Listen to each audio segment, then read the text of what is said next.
Saya record. Oke, nah jadi saya ulangi lagi, yang sudah expert ini akan menjadi satu media refreshment atau pengulangan diskusi secara basic to middle gitu ya, middle up. Dan untuk Anda yang baru akan memulai akan menjadi satu motivasi agar Anda berjalan mantap begitu untuk membangun usaha startup ataupun UMKM ataupun SME, small micro enterprise dan lain sebagainya. Oke, Bapak Ibu, saya sekali lagi ucapkan selamat datang di acara ini. Saya Nedwin dari Neodata ingin menyampaikan satu bentuk opini dan diskusi malam ini. Izinkan kita nanti 1 jam kira-kira akan memaparkan ya. Kami akan memaparkan materi, kemudian nanti teman-teman mungkin bisa diskusi tanya jawab tentang apapun yang terkait dengan startup kepada saya selama mungkin setengah jam, sehingga praktis kita jam 9 selesai begitu ya agendanya. Baik, bersama saya akan ditemani oleh salah satu asisten ya, nanti Mbak Rima nanti akan share absensi untuk sertifikat dan materi. Oke, kita akan langsung ke materi ya. Sebelumnya saya akan memperkenalkan diri dulu. Saya Nedwin Lembar Hermafian. Saya S1 dari bidang pendidikan dulu, jadi pernah ada cita-cita menjadi seorang pengajar begitu. Kemudian S2 dari bisnis manajemen, di mana di sini saya mengasah passion saya di bidang bisnis dan lain sebagainya. Sertifikasi saya sendiri saya dapat dari Stanford Online ya, via Coursera untuk junior statistician, kemudian machine learning dari RapidMiner, Python developer, sertifikasi dari ProGate ini, kemudian Internet of Things dari Cisco, mungkin teman-teman pernah dengar, IT Technical Support dari Google, dan yang terbaru dari Bisa AI Academy sebagai junior data scientist ya. Itu beberapa foto dan kegiatan saya. Nah, oke Bapak Ibu, jadi kita akan mulai dari satu konsep yang sangat menarik sekali, yakni dari from zero to one. Apa maksud dari from zero to one? Mungkin teman-teman sudah pernah mendengar ini. Ya, memang ini bukan konsep baru. Konsep from zero to one pertama kali diungkapkan oleh salah satu PayPal mafia, namanya Peter Thiel. Peter Thiel, salah seorang jenius yang sekarang menjadi investor kelas dunia ya di Silicon Valley, salah satu dari PayPal mafia ya. PayPal mafia itu apa? Nanti kita akan bahas ya, PayPal mafia. Nah, kemudian kelas selanjutnya kita nanti akan membahas dari konsep tersebut ya, berangkat dari konsep itu we're going to startup history gitu ya. Kita akan menginjak ke startup history, discussing everything about startup and then etc. Dan intinya startup history ini akan membuat ya agar kita termotivasi, agar kita merasa tidak sendiri begitu, bahwa banyak orang yang jatuh bangun ya dulu ya, banyak yang jatuh tapi lebih banyak yang bangun, intinya begitu. Dan we can see it now gitu ya, sudah banyak sekali bukti di zaman ini yang akan kita bahas nanti. Kemudian yang bagian ketiga kita akan bahas mengenai fraud dan scam yang muncul di dalam dunia bisnis startup ini atau startup company, apa saja dan apa yang bisa kita petik dari sana. Oke, dan yang keempat adalah governance and management. Ini mengenai tata kelola dan operasional gitu ya. Nanti kita akan bahas di situ hingga akhirnya menuju ke babak yang kelima, yaitu conclusions. Oke, baik Bapak Ibu, teman-temanku, saudara sekalian, from zero to hero gitu ya. From zero to one. Ini maksud saya from zero to one. Ya, tetapi mirip dengan hero, from zero to hero. Nah, begitulah ya kira-kira. Dari Silicon Valley to Jakarta, ya kita akan bahas ini. Nah, kenapa saya sampaikan di awal bahwa Silicon Valley itu from gitu ya, from. Dari Silicon Valley ini, teman-teman. Dari Silicon Valley muncul ide-ide fantastis yang luar biasa, ide-ide bombastis yang mana ide-ide itu sering sering diremehkan begitu oleh orang-orang. Nggak mungkin ada mobil listrik, nah misalnya begitu ya. Nggak mungkin ada global village gitu ya, satu tempat dunia maya yang bisa menampung kita semua, bisa saling berkomunikasi semua dan lain sebagainya. Dulu orang-orang selalu seperti itu, teman-teman. Inilah yang disebut sebagai inovasi. Nah, inovasi ini menjadi salah satu kunci penting dalam sejarah startup, mulai dari Silicon Valley hingga ke seluruh dunia. That's why many people said innovation is the key. Gitu ya. Innovation is the key. Jadi innovation is the king, management is the queen. Nah, dari konsep ini ya, innovation and management ini, di mana inovasi adalah king-nya, kemudian manajemen adalah queen-nya, banyak CEO di luar sana mengambil itu lulusan MBA untuk menjadi manajemen atau di bagian direksi manajemen dan direksi lah ya. Banyak mengambil MBA. Nah, hal ini sebetulnya tidak sepenuhnya benar. Beberapa opini mengatakan seperti itu ya. Ini salah satu polemik.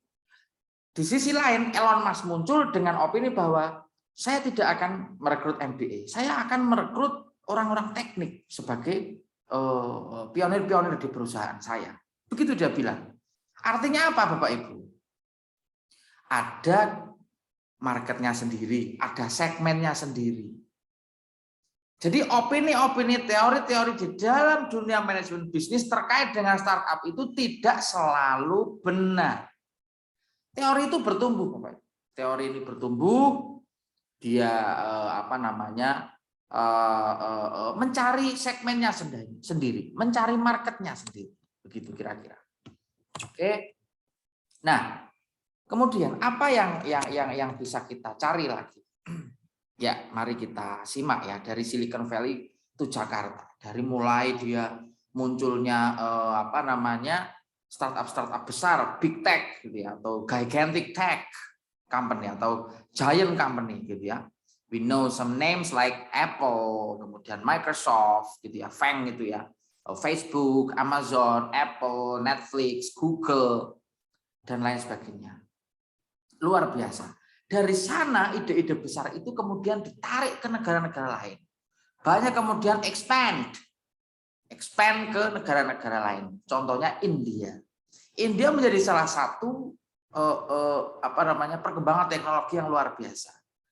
Salah satu achievement yang menurut saya luar biasa ya itu ketika Sundar Pichai dipilih oleh Sergey Brin dan Eric Schmidt ya, Google untuk menjadi CEO di Google.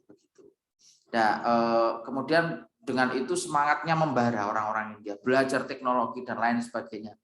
Hingga sekarang ada semacam Silicon Valley-nya India gitu ya di sana, di Bangalore kalau nggak salah.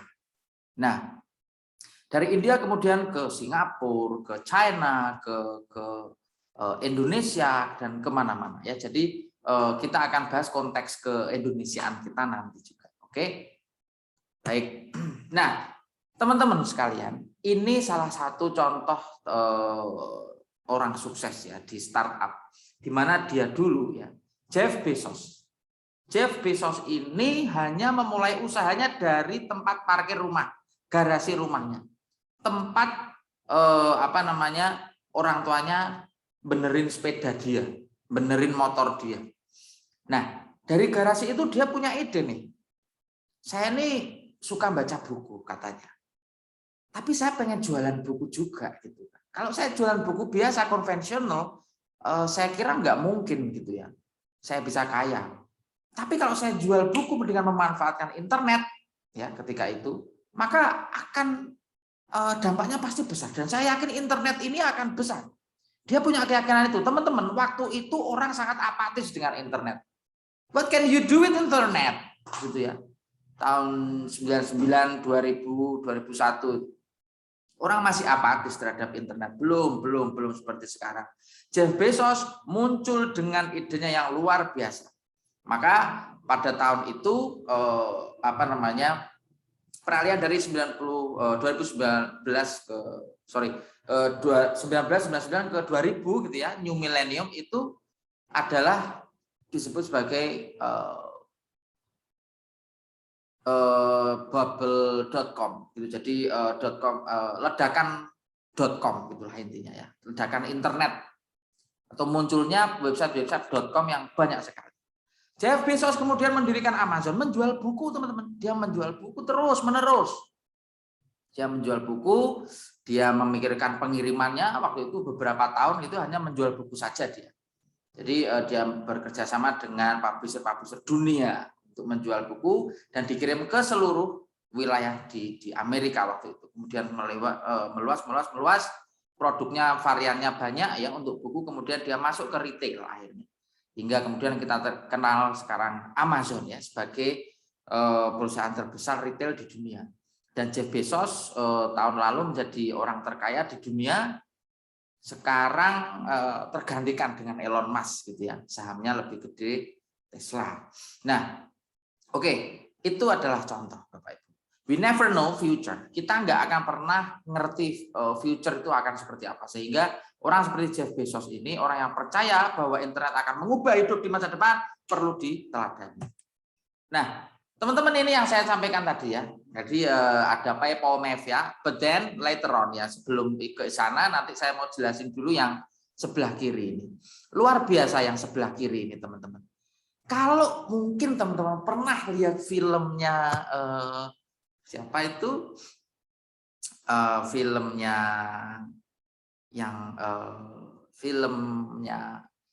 siapa sih namanya ya, yang memerankan si Apple ini, mungkin ada yang tahu, saya lupa ya, si Ashton Kutcher,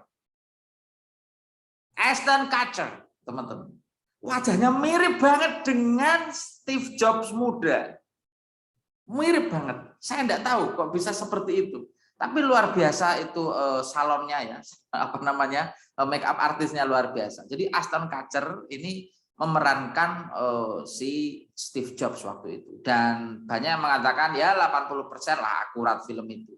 Nah teman-teman, di sebelah kiri layar kita bisa melihat gambar Steve Jobs dan rekannya Peter Wozniak waktu itu ketika membuat prototipe dari komputer rumahan. Nah gitu ya, komputer rumahan yang waktu itu dikuasai oleh IBM, dikuasai oleh Microsoft, dikuasai oleh beberapa perusahaan-perusahaan waktu itu ya, itu dirubah sama dia. Kita perlu membuat komputer ini ada di mana-mana tanpa dicolok di kabel listrik. Kita harus bisa bikin komputer ini bisa dibawa kemana-mana. Peter, gimana? You bisa enggak Peter buatin? Gitu kan. Kemudian Peter menjawab, ya we will try man, we should try gitu. Kalau ada ide inovasi, ayo kita coba buat. Nah kalau teman-teman belum tahu ya, si Steve Jobs ini sebenarnya pakar kaligrafi komputer. Apa itu? Kalau teman-teman tahu ya, ada font Times New Roman, ada font Calibri, font Helvetica dan seterusnya. Ini yang membuat adalah si Steve Jobs ini. Jadi salah satu idenya dia. Nah, kemudian teman-teman kita kenallah yang namanya Apple yang dibuat oleh dia. Menjadi begitu bombastis. Diikuti ide dan konsep bisnis si Steve Jobs ini oleh para murid-muridnya, para pesaingnya, para kawan maupun lawan. Maka kemudian kita kenal ada Samsung, mobile phone, kemudian ada banyak sekali waktu itu ya, ada banyak sekali yang kemudian sekarang menjadi besar dan besar. Semua tidak terlepas dari inovasi-inovasi dan ide-ide yang disampaikan oleh si Steve Jobs ini yang menginspirasi banyak pebisnis di dunia.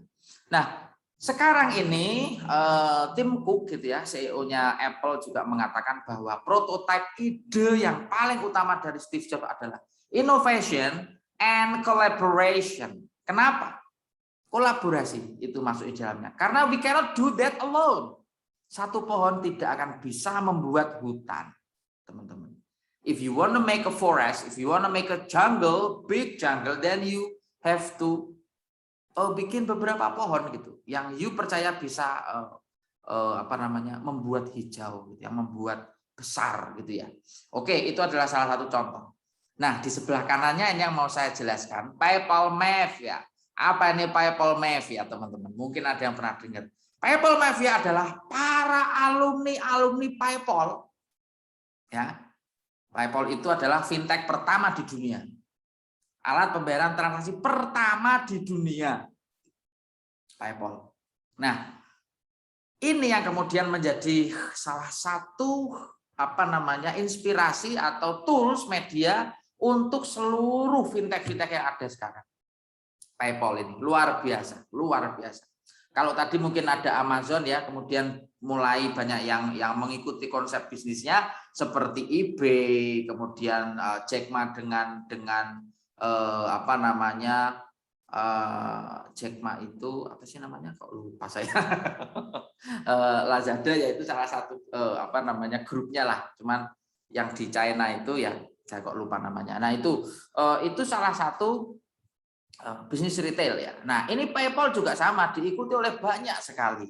PayPal ini ada yang fintech waktu itu ya, ada e-wallet gitu ya, ada peer-to-peer lending hingga ke Indonesia yang sekarang. Salah satu yang besar itu namanya Stripe dan kita akan bahas itu nanti. Nah, teman-teman, PayPal Mafia ini adalah para alumni yang sekarang memegang bisnis startup rata-rata terbesar di dunia. Jadi mereka di PayPal belajar betul bagaimana cara pengelolaan usaha startup, UMKM dan semacamnya, perusahaan teknologi dan semacamnya. Hingga ketika mereka keluar dari PayPal, mereka sukses menjadi CEO di usahanya sendiri, di bisnisnya sendiri. Ada banyak sekali. Ini adalah Peter Thiel yang tadi saya sampaikan ya, yang tengah ini bawah Peter Thiel, kemudian ada Jeremy Stoppelman, ini Jeremy Stoppelman, kemudian ada juga pendiri YouTube ya, kemudian lain sebagainya, ada banyak sekali. Ada Yelp, kemudian SpaceX, tentunya teman-teman ngerti Tesla ya, si Elon Musk itu juga lulusan PayPal. Kemudian ada Peter Thiel itu tadi, dia salah satu muridnya Warren Buffett juga belajar. Intinya adalah mereka ketika di PayPal adalah saling belajar gitu ya, open mind terhadap hal-hal baru, enggak yang ya introvert itu mungkin secara watak saja, tetapi untuk hal-hal baru yang challenging gitu ya, challenge baru mereka akan terima dan akan belajar begitu. Belajar itu bukan selalu membaca buku, mengerjakan tugas sekolah dan lain-lain. No.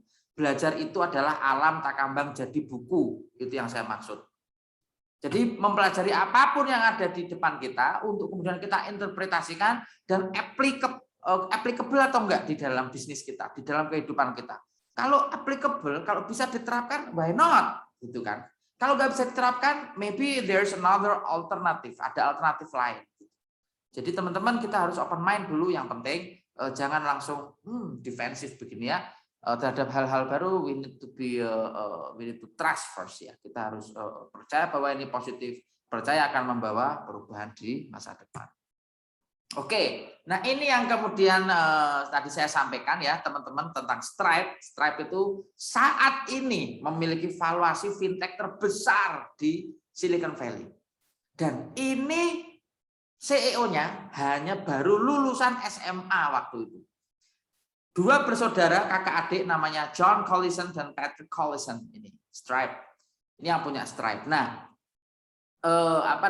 Stripe itu adalah salah satu chip yang ada di kartu pembayaran di seluruh dunia. Visa juga ada, kemudian beberapa ATM juga ada dan lain sebagainya. Sehingga jasa mereka itu kalau di calculate seluruh dunia itu berapa itu.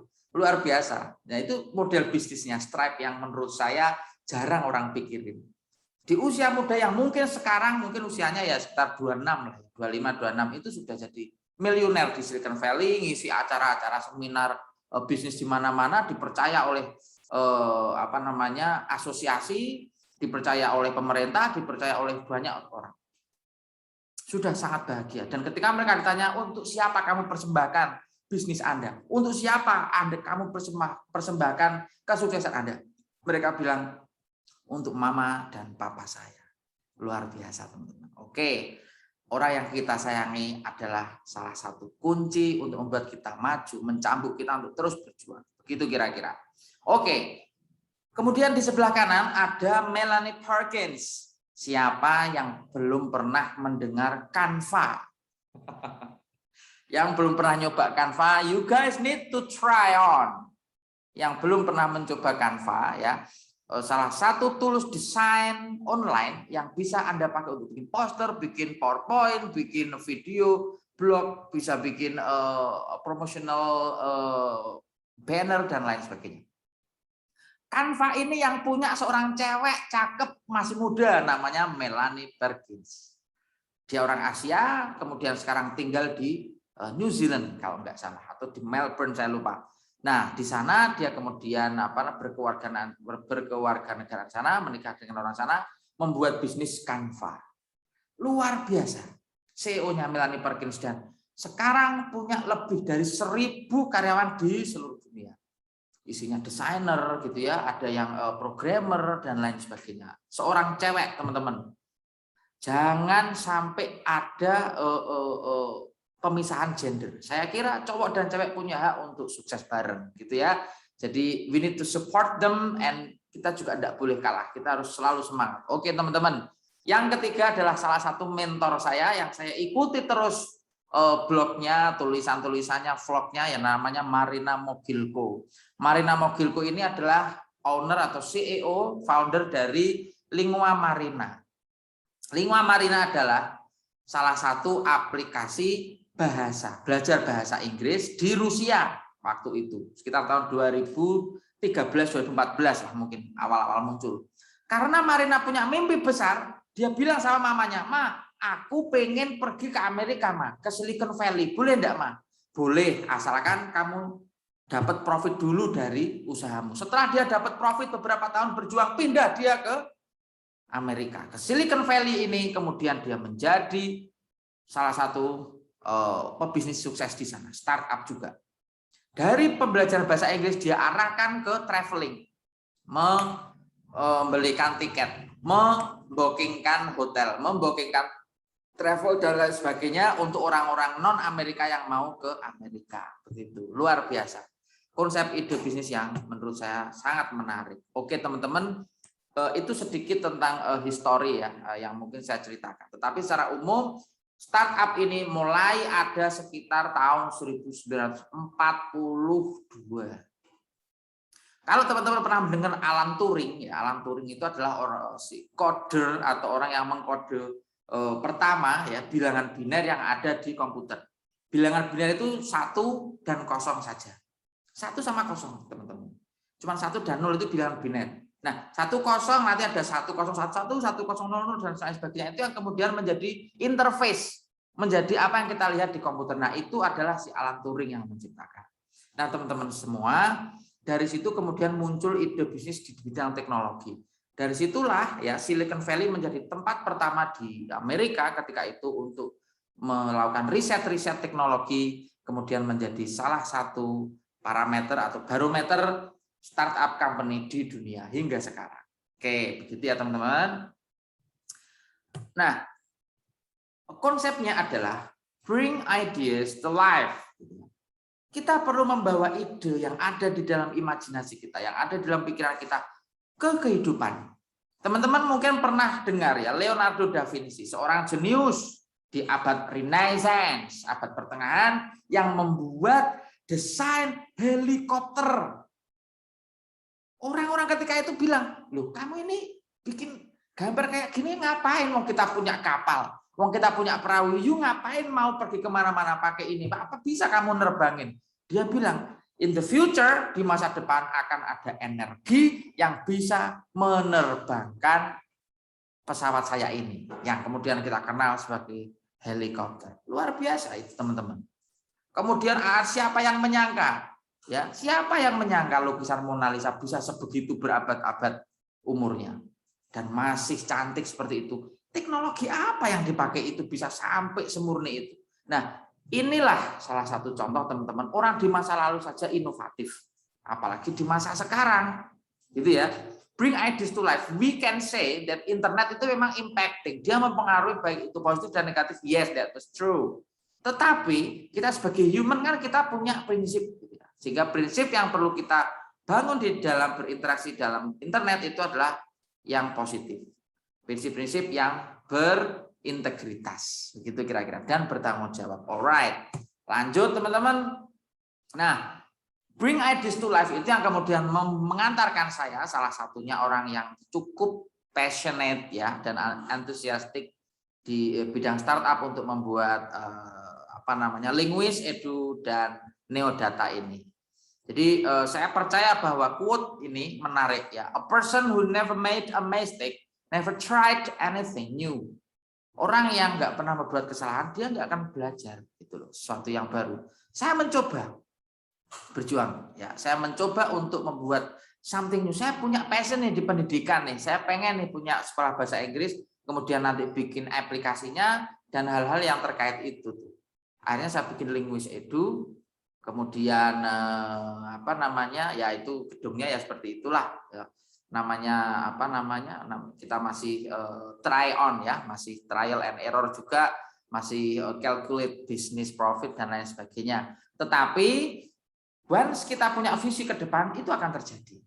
Setelah linguist edu, saya punya Neodata ID, di mana Neodata ID ini akan membantu teman-teman pengusaha, membantu teman-teman pelaku bisnis UMKM dan SME untuk menganalisa keseluruhan operasinya, baik itu dari sisi finance, dari sisi research and development, produknya, market fit, MVP, gitu ya, dan lain sebagainya. Kita akan bantu itu. Nah, teman-teman, saya secara pribadi ingin sharing ilmu, ingin sharing apa yang saya sudah experience, yang saya sudah alami ke teman-teman semua. Sehingga silahkan nanti follow saja di Instagram Neodata ya. Jika ada webinar-webinar gratis seperti ini pasti akan rata-rata gratis ya, enggak pernah, jarang saya ini. Rata-rata webinar kami adalah gratis dan sharing-sharing gitu ya. Nanti dari saya banyak bicara gitu, nanti Anda akan saya beri panggung juga untuk diskusi atau berbicara juga di dalam acara ini. Oke, nah ini hanya salah satu contoh saja dari salah satu orang yang passion di sini dan saya sudah merasakan profitnya begitu, benefit untuk saya, kesehatan saya semakin membaik dengan berpikir positif, kehidupan saya semakin iramanya semakin baik gitu ya karena teratur. Kemudian pola tidur, pola makan, saya kira itu benefit juga gitu ya, selain hanya profit saja. Tetapi banyak value yang bisa dihasilkan ketika Anda mulai berjuang di dalam bisnis startup company. Oke, di seluruh dunia ya, teman-teman sudah ada. Dari saya tadi bilang dari Silicon Valley kemudian naik kemana-mana. Kita pernah mendengar Apple, kita pernah mendengar kejayaan Microsoft gitu ya. Kita pernah mendengar dan lain sebagainya. Tetapi siapa sangka ya pandemi ini mengubah cara pandang orang-orang, mengubah pola hidup orang-orang, mengubah mindset orang-orang. Siapa sangka? Who knows this one would happen in our time?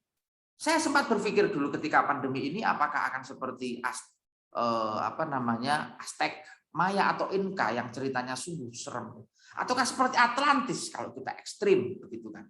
Ya ini saya sering nonton film-filmnya Marvel ya, Avengers, Shang-Chi gitu. Jadi pikiran saya ini kadang imajinasi ke sana. Tetapi at least this pandemic is real. This pandemic is real dan ini sedikit merubah pola hidup kita semua.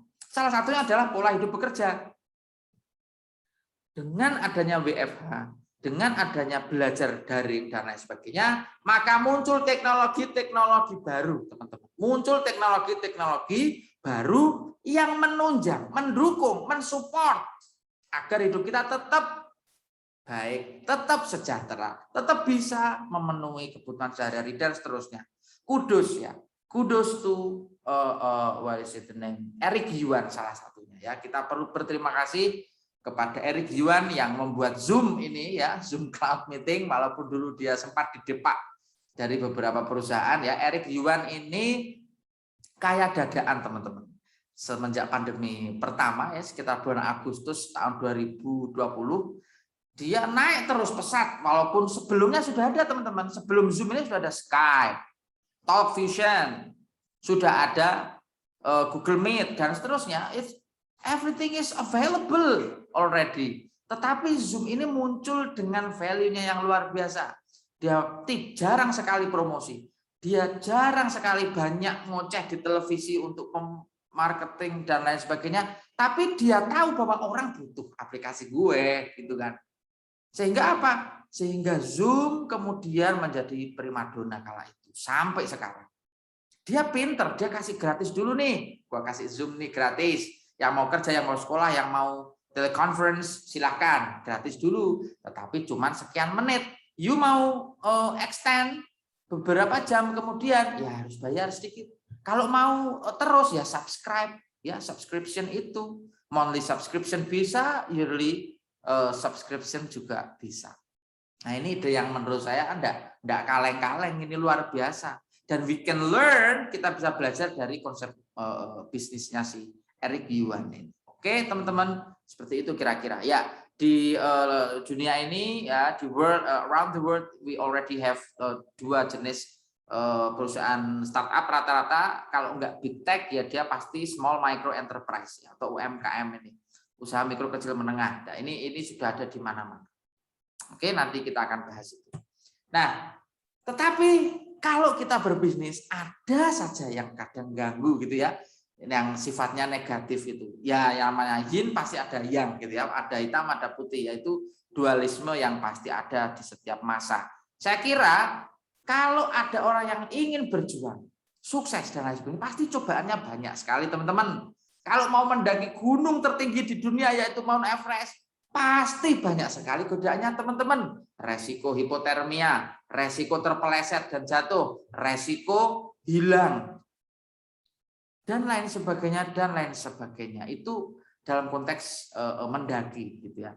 Nah di dalam bisnis juga sama, kita sudah melakukan yang benar, kita sudah melakukan yang baik, kita sudah invest yang tepat, positif semua, tetapi kemudian ada orang di luar yang mengganggu. Itu bisa jadi. Kita nggak bicara kompetitor, no. Kita nggak bicara kompetitor, kita nggak bicara tentang konteks eksternal faktor itu. Tapi ini kita bicara mengenai fraud and scam. Apa saja ini teman-teman? Fraud and scam ini perlu Anda pahami sebagai suatu fenomena yang biasa terjadi. Tetapi saya akan katakan yang paling besar, dan ini jangan sampai terjadi. Mungkin teman-teman pernah dengar Enron gitu ya. Ya dulu itu salah satu fraud yang luar biasa. Mungkin teman-teman pernah mendengar tentang yang lain sebagainya ya, banyak perusahaan-perusahaan. Tetapi saya ingin menunjukkan salah satu UMKM yang luar biasa cerdasnya menjadi scam ke semua orang gitu ya. Salah satunya adalah Theranos. Ya, kalau mungkin teman-teman belum pernah mendengar ya, Theranos ini telah menjadi 9 billion scam. Bayangin, 9 billion. 9 juta dolar penipuannya. Nilai yang dia dapat dari penipuan itu. Jadi si CEO-nya Theranos ini, saya lupa namanya, mau mencoba untuk membuat aplikasi atau tools atau alat medis gitu ya, yang bisa mendeteksi darah Anda. Darah Anda ini, dari darah ini Anda akan dideteksi memiliki penyakit apa saja, didiagnosa apa dan lain sebagainya. Jadi ini semacam diagnosa medis dari darah seseorang. Gitu. Nah, tetapi ternyata tidak berjalan seperti itu. Ternyata baru proses mau ke sana investor ini banyak banget.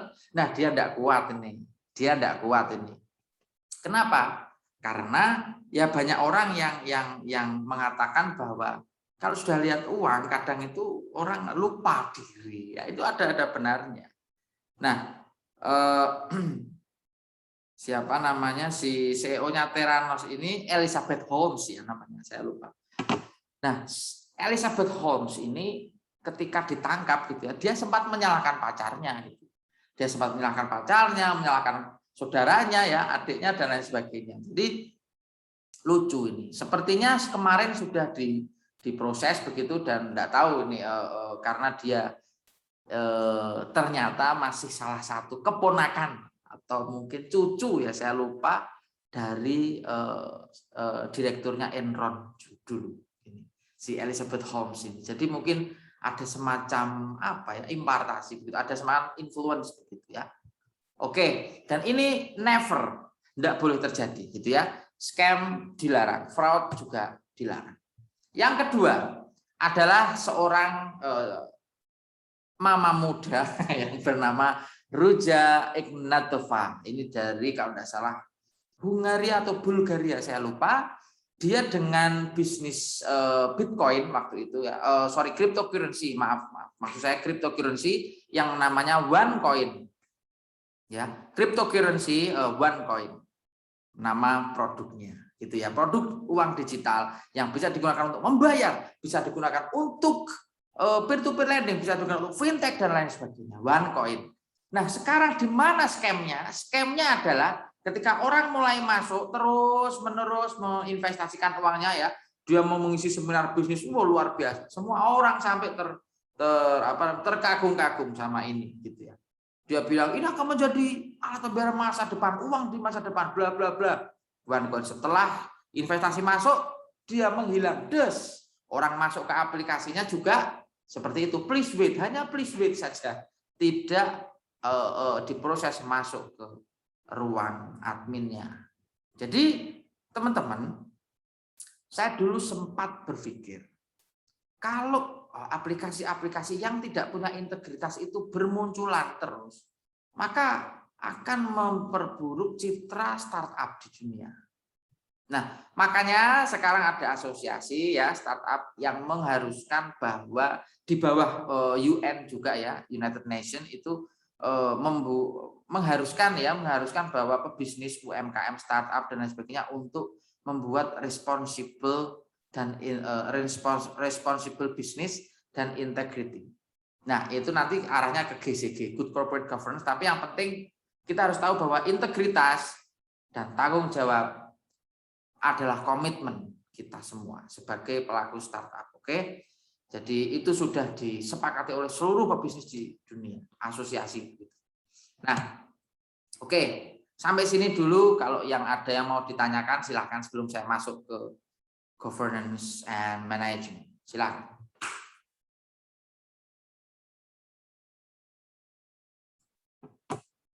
Oke, tidak ada yang bertanya ya, karena itu sejarah semua.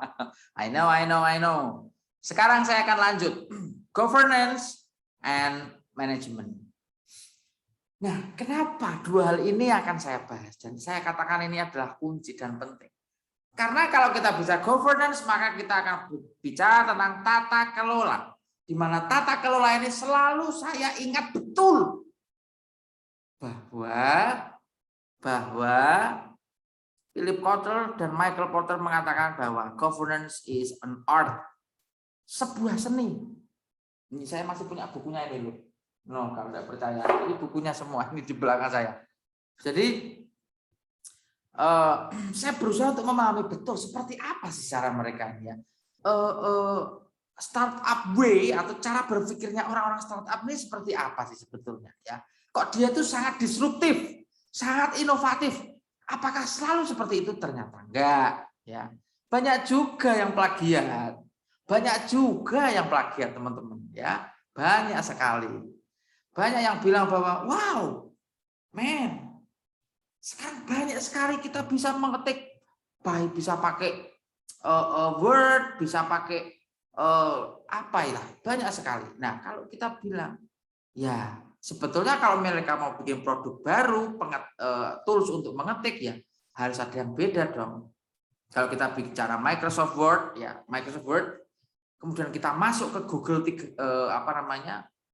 ke Google itu, kita akan disuguhkan juga dengan tools untuk Office ya, mengetik dan lain sebagainya. Ya, kalau mungkin teman-teman tahu ada Google Spreadsheet ya, yang mirip-mirip Excel, kemudian ada produk-produk lain ya, seperti kalau Microsoft Word kita bisa menulis di Google Doc begitu. Kemudian kalau PowerPoint misalkan ya, teman-teman juga bisa menggunakan Google Slide seperti itu. Kalau mau yang lebih ekstrim lagi ya, kita bisa pakai Open Office gitu ya, yang open source. Nah, ini kan sebetulnya mirip-mirip. Tapi mereka nggak akan terima gitu ya dibilang plagiat itu karena mereka punya lisensi. I know, saya ngerti. Makanya sangat penting teman-teman untuk melegalkan produk Anda, melegalkan bisnis Anda. Why? Kenapa? Karena ketika nanti ada sue gitu ya atau tuduhan begitu ya, itu kita sudah kuat gitu secara legal bahwa saya bayar pajak, saya mengatur semuanya dengan baik. Nah, seperti itu. Makanya kalau saya katakan produk Anda tidak harus inovatif. Produk Anda bisa mirip-mirip dengan produk lain, tetapi punya unique value.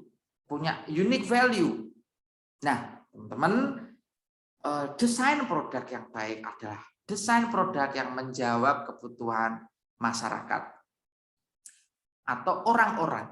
Ya, masyarakat ini yang berpotensi menjadi customer loyal kita. Oke, customer loyal kita. Anda punya ide, saya mau mempersatukan atau mempertemukan trader ya dengan customer B2B misalnya atau B2C gitu ya. Maka kemudian muncul retail ya, semacam lapak gitu ya, online seperti banyak sekali lah, Tokopedia, Bukalapak, Lazada, OLX dan lain sebagainya. Itu konsepnya mempertemukan kedua belah pihak yang saling membutuhkan. Yang satu membutuhkan butuh customer untuk membeli, yang satu adalah pengguna atau user ini untuk mencari barang yang diperlukan. Nah, itu konsep retail atau online retail menurut saya. Sehingga apa? Produk Anda bisa saja bukan produk bukan produk yang selalu dikonsumsi, tetapi produk yang menjembatani kebutuhan, memediasi kebutuhan itu, teman-teman. Nah, sekarang banyak sekali. Salah satunya pandemi ini membawa beberapa anak muda untuk membuat semacam online vacation atau online liburan online gitu ya. Jadi nanti setelah Anda beli tiket gitu ya, misalkan di Groupon atau pakai kupon tertentu, Anda akan dikasih video yang gede banget gitu ya, layar di rumah Anda, kemudian dikirimkan layar untuk melihat vacation. Jadi yang mau ke Bali misalkan, dia di Bali gitu ya. Kemudian di video augmented reality atau semacam itu, virtual reality semacam itu. Nah, itu adalah salah satu contoh gitu. Nah, mari kita mulai membahas governance and management. Oke. Yang pertama adalah find your co-founder. Find your co-founder ini apa maksudnya? Teman-teman, tidak mungkin saya sampaikan startup itu Anda sendiri banget. Saya kira itu akan sangat sulit sekali. Itu nanti Anda akan menjadi CEO ya, Chief of Everything Officer, bukan Chief of Executive Officer. Then you guys would be Chief of Everything Officer yang ngeluh, kepalanya pusing nanti. Kenapa? Karena you guys nanti akan terfokus pada hal-hal yang seharusnya dikerjakan oleh anak buah Anda. Anda mengerjakan semuanya atau partner Anda yang mengerjakan. Nah, kata kuncinya adalah partner. Kemitraan. Jadi business relationship dengan pegawai, dengan mitra kerja, vendor, dan lain sebagainya. Maka saya katakan paling pas adalah mencari co-founder yang sevisi. Lihat contohnya ya. Contoh. Apple, Steve Jobs memiliki Wozniak. Oke. Kemudian Elon Musk ya. Elon Musk memiliki rekanan juga ketika membuat PayPal, ketika mendirikan bisnisnya. Tidak mungkin sendiri. Seorang Bill Gates apalagi sejenius itu tidak mungkin sendiri. Kemudian siapa lagi kira-kira? Semua pasti ada co-foundernya. Nah, co-foundernya ini yang salah satu contoh yaitu tadi Patrick Collison dan John Collison ya. Kakak beradik hampir seusia juga, ya selang berapa bulan, 1 tahun kayaknya. Dari SMA sampai gede menjadi sahabat gitu ya. Saudaraan, sahabatan dan mitra bisnis yang luar biasa. rukun sekali. Nah, itu salah satu contoh. Co-founder akan memberikan Anda cara pandang yang berbeda, walaupun visinya sama, gitu ya. Tapi idealnya adalah dari berangkat dari experience yang sama, berangkat dari keprihatinan yang sama, biasanya akan nyambung, gitu. Kemudian yang kedua adalah carilah bisnis model Anda. Bisnis model Anda yang kemana ini? Bisnis model Anda ini apakah arahnya nanti akan B2B, B2C? Apakah ini nanti menjadi semacam marketplace, menjawab kebutuhan dasar, gitu ya? Kebutuhan dasar ini jangan teman-teman, kalau ada kata-kata kebutuhan dasar jangan langsung kemana-mana pikirannya. Cukup melihat teori hierarki Maslow. Teori hierarki Maslow itu kan 3 ya. Kebutuhan sandang, pangan, papan, ya. Ini yang very basic, ya. Kemudian atasnya lagi ada kebutuhan eksistensi atau kebutuhan psikologis, ya, kebutuhan psikologis. Kemudian yang terakhir adalah kebutuhan aktualisasi diri. Nah, kalau saya katakan yang paling bawah tadi sandang, pangan, papan itu sudah dijawab oleh retail online, bisnis retail itu yang sekarang kita kenal ya, seperti Alibaba ya. Tadi saya mau bilang Alibaba di awal. Nah, Alibaba kemudian dan lain sebagainya. Nah, itu sangat menjawab sekali. Kemudian yang kedua yang sifatnya psychology gitu ya, seperti sosial media itu juga menjawab sudah, teman-teman. Snapchat. Oke. Kemudian apa? Facebook, Twitter. Ya, Jack Dorsey ketika membuat Twitter juga cerdas dia. Oh, Facebook ini sudah bisa bikin foto, video, diskusi panjang lebar. Oke, saya nge-tweet aja deh. Yang sedikit-sedikit aja, microblogging aja deh. Akhirnya si Jack Dorsey membuat si Twitter ini dari kata tweet gitu ya. Nah, atau kicauan burung, begitu kira-kira.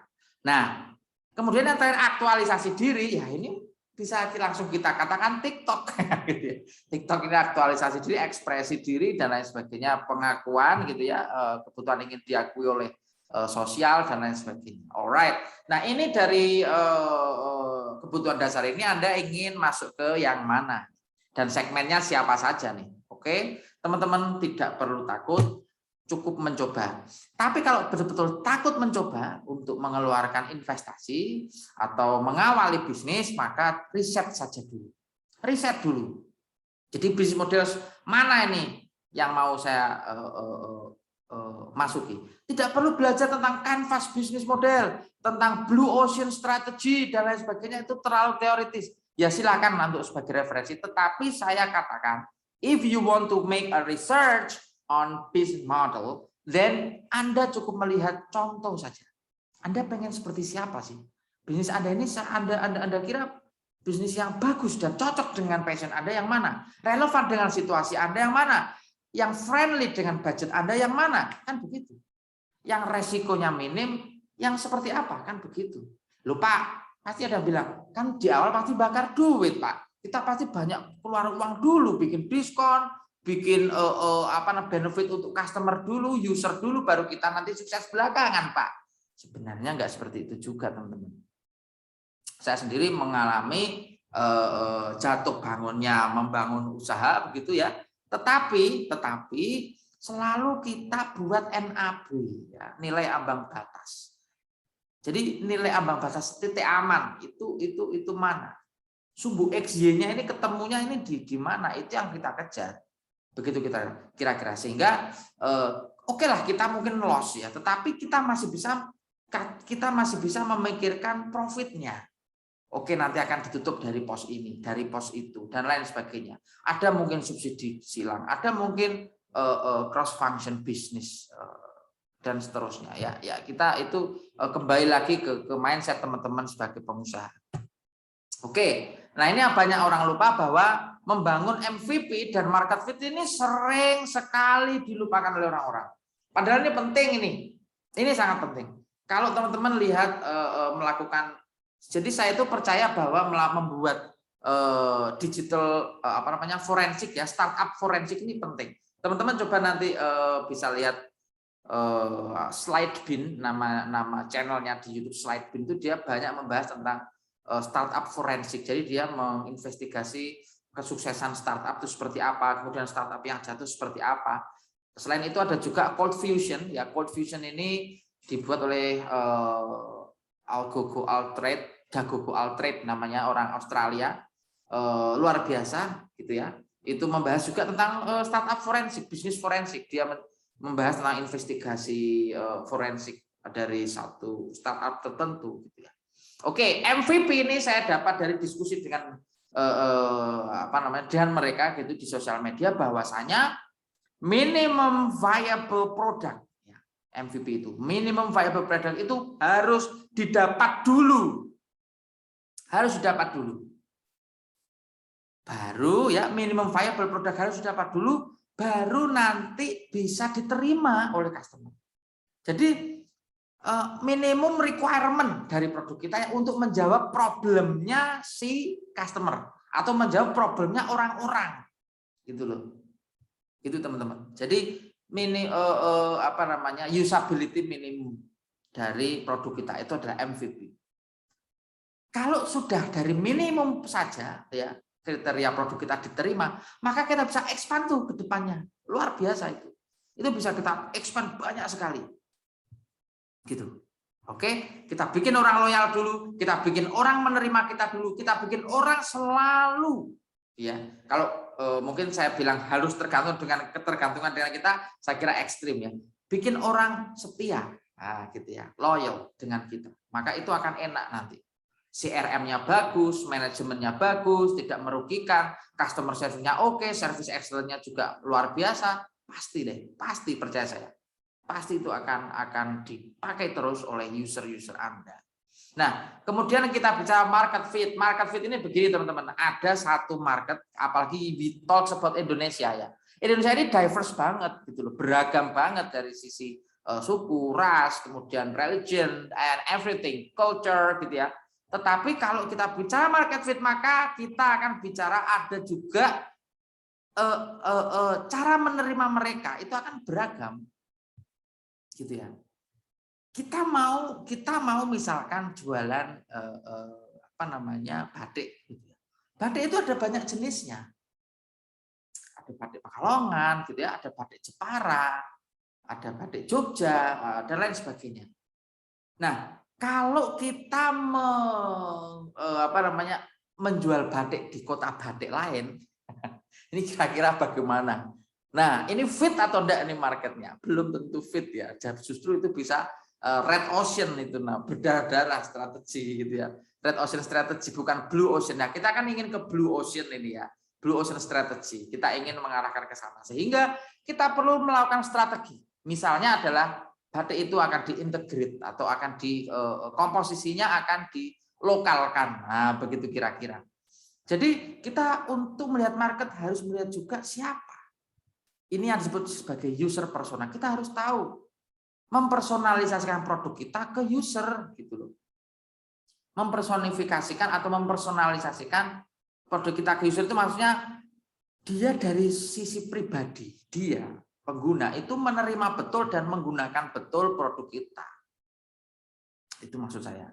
Banyak sekali contohnya, Anak-anak muda gitu ya, suka banget dengan K-pop. Maka salah satu produk makanan ayam menggunakan K-pop untuk mengendorse K-pop untuk modelnya. Nah, ini salah satu personalisasi marketing ya. Jadi personalized marketing for personalized segment gitu ya. Untuk segmen pengguna yang di segmen yang suka Korea gitu. Anak-anak muda, bisa cewek-cewek gitu ya. Ya seperti itu. Itu contoh. Dan yang terakhir adalah analysis and reporting. Anda melakukan analisa, jangan sampai salah, teman-teman. Salah melakukan analisa, maka strategi Anda ke depan mengerikan. Itu bisa tergelincir. Visi misi di awal harus jelas, begitu ya. Strategi harus jelas, market harus jelas, finance harus jelas, rasio keuangan harus bisa terbaca dengan baik, dan orang-orang yang Anda percayai melakukan analisa juga reliable. Nah, Pak, kalau saya menggaji orang dengan tingkat kecerdasan seperti itu ya berat, Pak, gitu kan ya. Ya sudah kalau begitu. Ada eksternal, bisa cari konsultan misalnya ya. For example nih, saya sebagai konsultan di bidang data, saya bantu teman-teman untuk menganalisis gitu. beberapa klien saya bisa sampaikan bahwa apa yang mereka butuhkan ada 3. Biasanya 1 pajak, yang kedua adalah operation atau operasi bisnis, dan yang ketiga adalah loss and profit atau cash flow gitu ya. Nah, ini yang sering kita analisa. Ada juga yang ingin menganalisa ini gimana ya Pak ya market saya ini. Kira-kira mereka 10 tahun ke depan masih setia enggak? Nah, saya bikinkan forecast, saya buatkan prediksi. Ya itu contoh saja analisisnya. Reporting juga sama, teman-teman. Kalau Anda sudah menjadi unicorn gitu ya. Anda sudah menjadi unicorn, maka Anda suatu hari nanti gitu ya, semua pasti ingin menjadi unicorn gitu ya. Anda pasti akan menggunakan standar reporting tertentu. Standar reporting. Sekarang banyak sekali reporting yang disyaratkan oleh dinas-dinas ya. OJK mensyaratkan laporan tahunan gitu ya. Kalau yang sudah TBK, yang sudah gede lah unicorn ya. Ada yang juga yang mensyaratkan keberlanjutan, ada yang mensyaratkan sudah ISO dan seterusnya. Nah ini yang harus kita pikirkan. Tapi itu ke depan.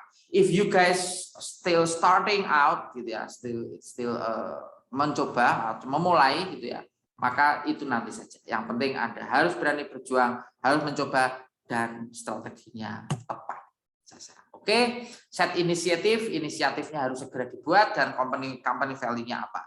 Inisiatifnya saya berkomitmen untuk membuat bisnis berintegritas. Kalau pakai artificial intelligence juga yang responsible artificial intelligence. Saya menggunakan teknologi yang ramah lingkungan, teknologi yang tidak merusak begitu, tidak berdampak bagi lingkungan. Company value saya adalah company value yang bisa memberikan manfaat sebesar-besarnya bagi orang banyak. Itu kira-kira contoh. Gitu. Itu contoh yang bisa Anda buat statementnya untuk sebagai profiling bisnis dan perusahaan Anda. Oke, saya kira itu. Jadi conclusions-nya intinya adalah bahwa kita semua perlu berjuang melihat teladan-teladan dari startup yang sudah ada saat ini ya. Dari Silicon Valley itu Jakarta tadi jangan lupa. Kemudian kalau kita melihat statistik bahwa startup performance itu memang 70% internal faktor, 30% eksternal faktor. Internal faktor dari kita sendiri, bisnis proses, SDM-nya, finance-nya, marketing, dan lain operation-nya. Sementara eksternal adalah dari advisory dan consultancy, begitu atau consulting ya. Saya kira itu ini bisa menjadi faktor atau bisa menjadi aspek yang Anda bisa pertimbangkan untuk mengawali usaha Anda. Oke. So guys, embrace your success. Lakukan kolaborasi, lakukan integrasi, kemudian jangan lupa untuk good corporate governance atau tata kelola yang baik dengan seni-seni yang baik juga, dan kepatuhan terhadap regulasi dan undang-undang ya, compliance begitu. Kira-kira itu dari saya ya. Jangan lupa walaupun Anda di bidang teknologi, be friendly with tech. Bersahabatlah dengan teknologi, but don't be too techy. Jangan terlalu teknologi banget.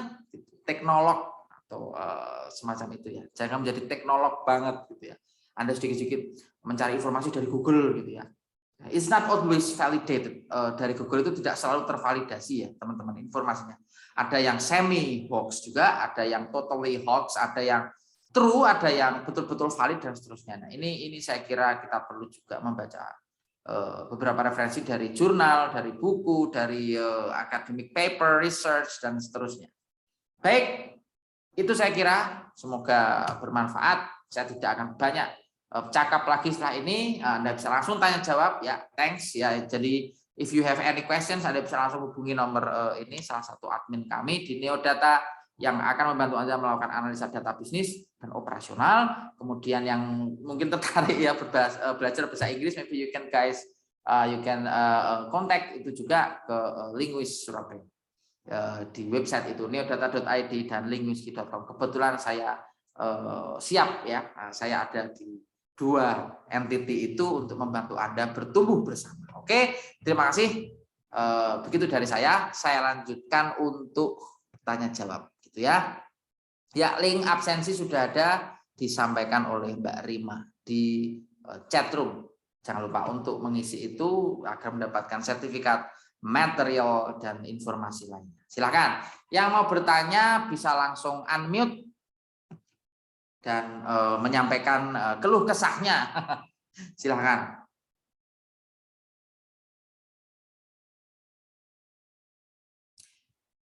Atau melalui chat juga boleh. Ya, itu ada yang mengangkat jarinya ya, Bu Diah Wulansari. Silahkan. Ada yang mau ditanyakan? Sepertinya. Tidak ada? Oke.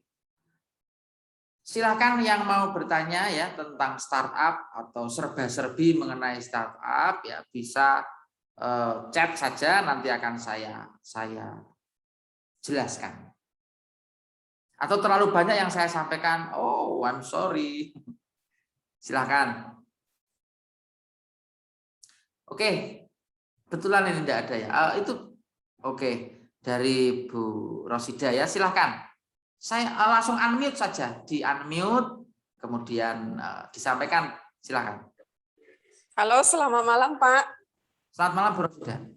Pak, maaf ya, jaringan di sini lagi kurang bagus, jadi saya tidak bisa on cam, Pak. Enggak apa-apa.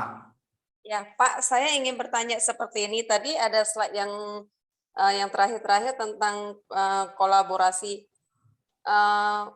Menurut Bapak, kan begini Pak, kalau kita kolaborasi kan ada yang teman atau apa ini tidak yang sejalan dengan kita gitu Pak, sampai di setengah jalannya. Di awalnya itu mungkin kita kayak sejiwa, sejalan, sampai setengahnya ada yang teman dia hanya mementingkan diri dia sendiri dibandingkan untuk kita semua gitu. Itu menurut Bapak bagaimana ya Pak? Tanggapan Bapak kalau ada terjadi yang seperti itu, apakah kita ingin melepaskan supaya tidak ada kolaborasi lagi, kita berdiri sendiri atau gimana Pak? Terima kasih Pak.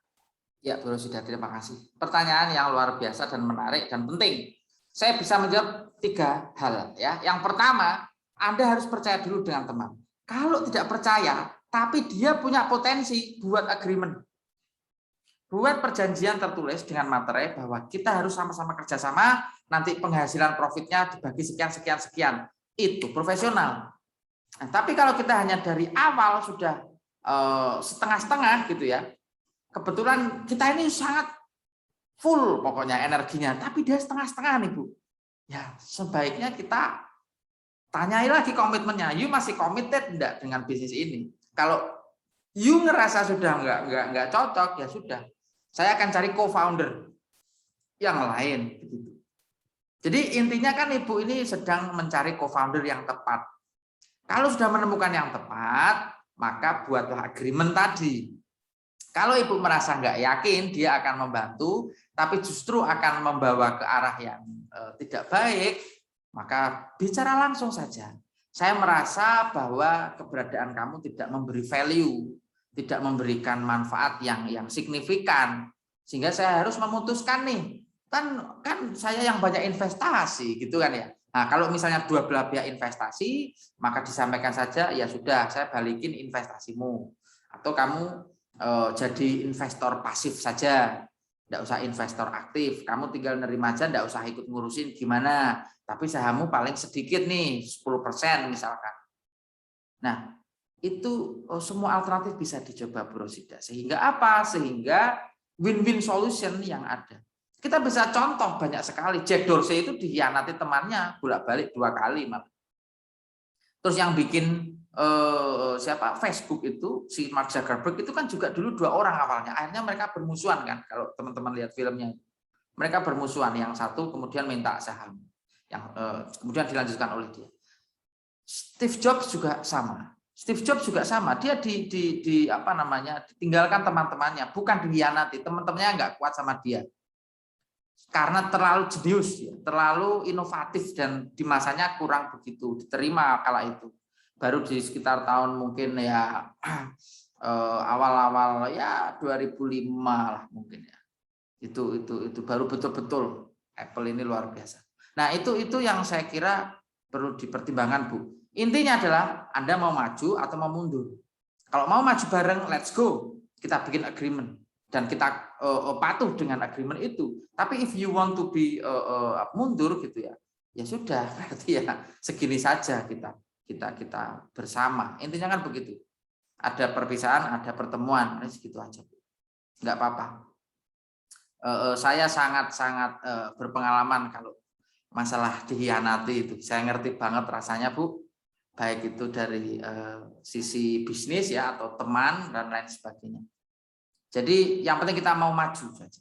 Kita akan buktikan dengan mereka gitu ya, bahwa we can do it without you, I can do it without you gitu. I can use co-founder yang lain yang bisa mensupport saya penuh, begitu kira-kira.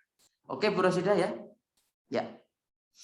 Nah, Mas Galih bertanya di chat. Mohon maaf Pak, ingin bertanya untuk ya saya maafkan. Untuk memulai atau akan membuat startup, perizinan apa saja yang harus dipersiapkan khususnya di Indonesia. Alright, Mas Galih, langsung saja saya jawab bahwasanya di Indonesia untuk ukuran startup dan ya sama-sama Bu Rosida. Untuk ukuran startup dan UMKM masih sangat lunak. Nah, mumpung masih lunak, ini enak saja Mas, kita lanjut saja deh. Cukup kita masuk ke OSS sekarang itu. Open Single Submission, kita sampaikan di sana bisnis kita apa, kita kasihkan dari akta notaris kita sampaikan di sana proyeksi bisnis kita dan lain sebagainya. Nanti dari situ Anda akan dapat NIB ya, nomor induk berusaha yang akan Anda dapatkan. Pak, saya berarti harus PT dulu Pak. Kalau PT kan saya harus punya uang yang mengendap sekian puluh juta dulu. Tidak perlu, teman-teman ya, teman-teman saya sampaikan tidak perlu dulu harus langsung PT atau ke CV atau ke komanditer apapun itu. Yang penting ya Anda dikenal dulu. Kalau Anda merasa tidak punya investasi ke legalitas, ya kesulitan untuk ke legalitas, maka cukup sampaikan saja dulu ke investor atau bisa di merger dengan bisnis yang ada. Contoh ini ya, Instagram dan WhatsApp ya. Dulu itu saya langsung mencari contoh yang gede banget karena dia yang sudah sukses di situ ya. Saya nggak mau cari contoh yang kecil-kecil. Nah, Instagram dan WhatsApp itu ya dulunya biasa-biasa saja. Tidak sebesar ini, tetapi menjadi besar kemudian setelah diakuisisi oleh Facebook, oleh Mark Zuckerberg, karena Mark Zuckerberg melihat ada potensi lain membuat uang kripto gitu ya. Membuat uang digital, kemudian arahnya ke artificial intelligence dan bisnis teknologi, maka dia mengubahnya menjadi metaverse. Makanya kalau sekarang Ibu, Bapak Ibu membuka WhatsApp itu ada WhatsApp by Meta, begitu. Jadi seperti itu perkembangan. Jadi perkembangan. Dengan begitu ya Facebook menggunakan parents company Meta itu seperti Google yang punya parents company Alphabet. Alphabet Incorporated itu namanya. Oke, jadi tidak perlu langsung legal, kita harus uji dulu. Ada 3 pengujian ya produk kita, alfa, beta, gamma. Alfa itu pengujian dari sisi kita, product owner dan si pembuat, si periset ini ya. Kemudian dari sisi testing ke user ya, itu beta, kemudian gamma itu adalah ke semua orang dites gitu. Jadi ada 3 tahapan itu. Kalau itu sudah oke, Anda yakin baru dilegalkan. Haki ya, nama produknya, lisensinya dan lain sebagainya. Enggak mahal teman-teman. Oke. Luar biasa. Semoga menjawab ya Mas Galih. Oke. Kemudian Bu Raida ya sama-sama. Ya Bu Ralda Tiara. Izin bertanya Pak, bagaimana jika kita yakin dan mengetahui kita dapat lebih baik daripada kompetitor yang sudah lama berdiri? Nah, ini kompetitor biarlah berjalan seperti itu. Kita berjalan seperti ini. We go this way. They go that way. Their way. It's okay. Ada buku saya ini judulnya Samsung Way ya ini. Bukunya ini The Samsung Way, ini luar biasa. The Samsung Way ini ditulis langsung oleh CEO-nya ya. Jae-yong Song dan Q siapa ini? Q Mukli ya ini, The Samsung Way. Jadi Samsung ini tidak peduli kompetitor saya ya, dulu ada Nokia, ada ada Siemens gitu ya, dan lain sebagainya. Dia tetap aja nih. Samsung pelan-pelan, Sony Ericsson dan lain sebagainya dia pelan-pelan, Motorola dia mulai pelan-pelan. Karena dulu konsep handphone itu nyaman di tangan, masuk kantong enak gitu ya, semakin kecil semakin mahal gitu ya. Maka dia bikin yang tanpa keypad tapi langsung layar seperti ini. Seperti ini ya.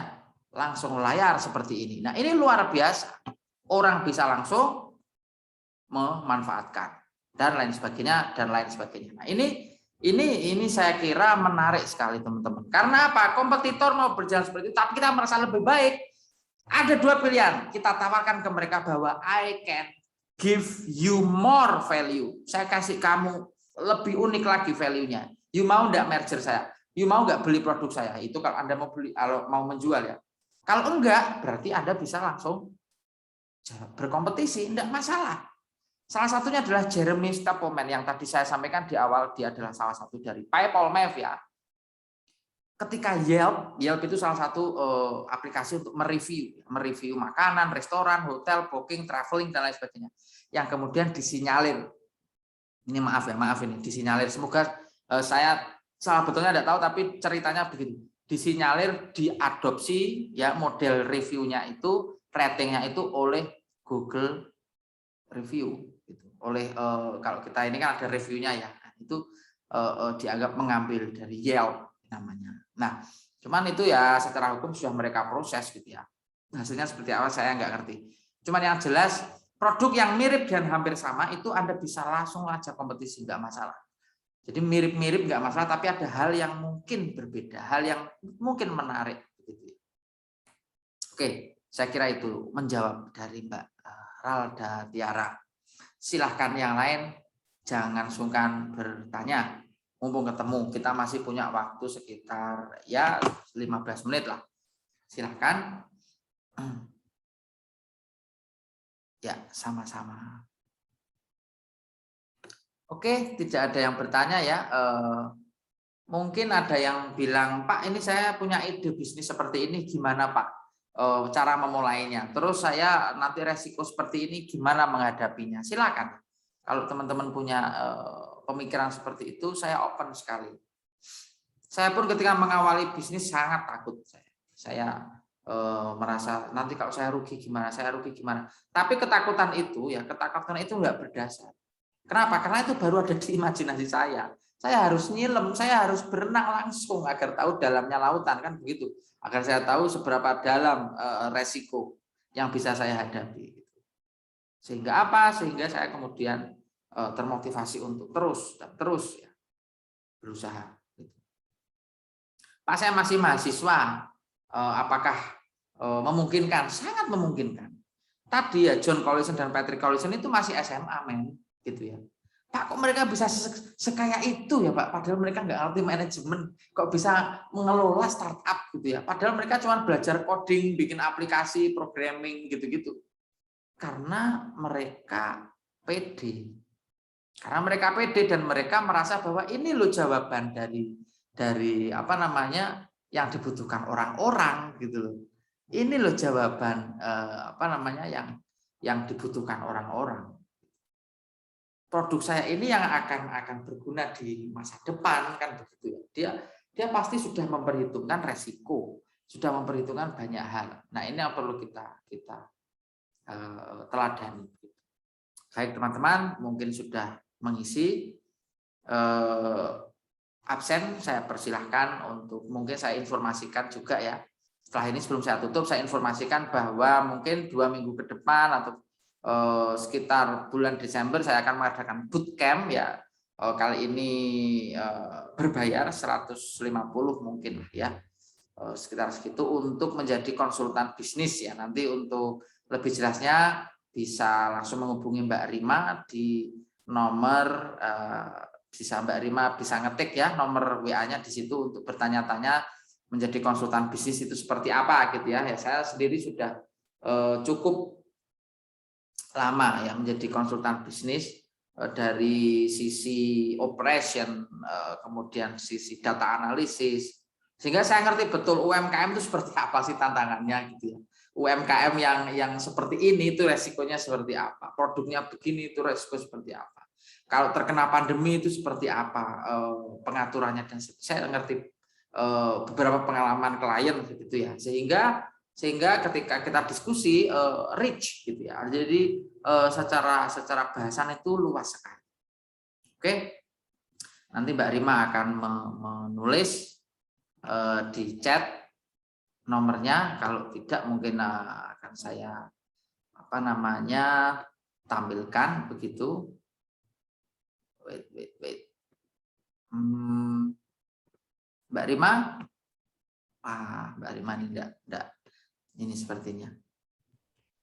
Ya, di chat Pak.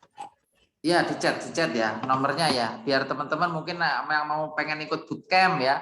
Bootcamp pertama kita, batch pertama itu bulan September kalau nggak salah, sudah ada 5 atau 6, saya lupa, 6 orang yang kami sertifikasi menjadi konsultan bisnis, konsultan analis bisnis ya, bisnis analis. Di situ kita ajari mereka untuk dari sisi finance, keuangan, kemudian dari sisi operation, Exim juga, ekspor impor, dan juga tentang data analisis. Nah, Mbak Rima belum muncul ya nomormu ya, nomor WA-mu. Nanti jangan sungkan ya tanya-tanya ke Mbak Rima. Jangan lupa untuk mengisi absen ya, itu nomornya. Nanti bisa mengisi absen, atau yang mau belajar tentang data science ya, atau data analisa, bisa menggunakan banyak sekali tools ya, bisa DM di IG Neodata untuk diskusi dengan kami, begitu kira-kira. Ya, kalau tidak ada maka saya cukupkan sekian. Untuk sesi foto, kalau boleh saya minta satu momen ya, foto bersama Anda semua, tamu-tamu saya malam ini, untuk membuka kamera. Kalau berkenan, kalau nggak berkenan nggak apa-apa, kita foto bareng. Nanti Mbak Rima tolong difotokan ya. Tidak perlu, kita juga nggak kenal, tetapi kita saling mendukung dalam berusaha gitu ya, dalam usaha yang akan kita bangun bersama. Baik. Luar biasa, silakan Mbak Rima Anggia untuk menghitung dan memfoto. Boleh senyum, boleh merengut, silakanlah.